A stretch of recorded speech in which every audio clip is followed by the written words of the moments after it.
Will Google Voice kill the cell phone?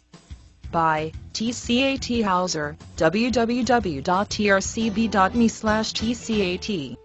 Can the child of Grand Central, Google Voice, kill the cell phone? The answer is yes, it can. I don't know if it will. Before you just write me off as a nut job, let's look at the state of technology. I purchased my first cell phone 22 years ago. It didn't look like what you call a cell phone. It was a 10 kilograms 22-pound crate with a carry trap. The service was $100 USD a month, and service was $1 a minute. It changed my life for the better. A few years ago, Grand Central was not such a major impact.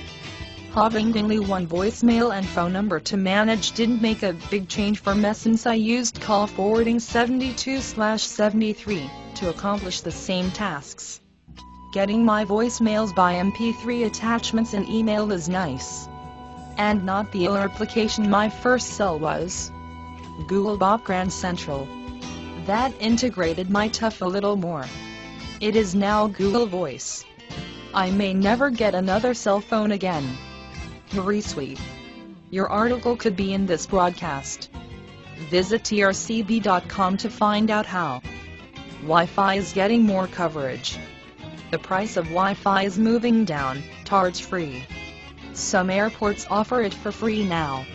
National USA service in hotspots at a flat annual fee is available from many vendors. The high end is AT&T at about $100 a month. So we have $100 as the high end of a base for limited wireless IP. Cricket is less than half that. And let's stick with the far end of the curve to see if my thoughts hold water.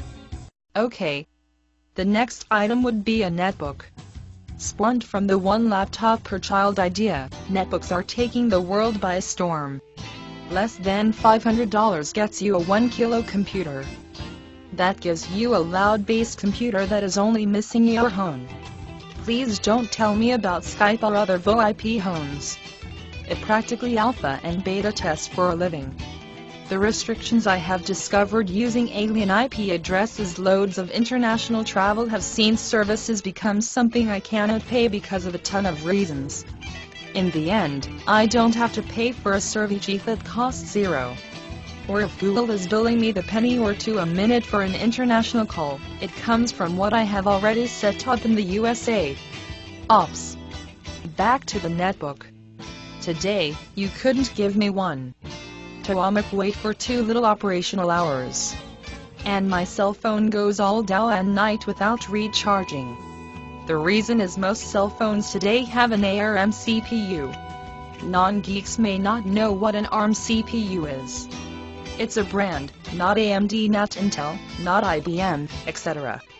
As a Silicon Valley watcher, I can say I'm looking for my first netbook with an ARM CPU for the same reasons ARM is in my cell phone. Which brings us back to Google Voice.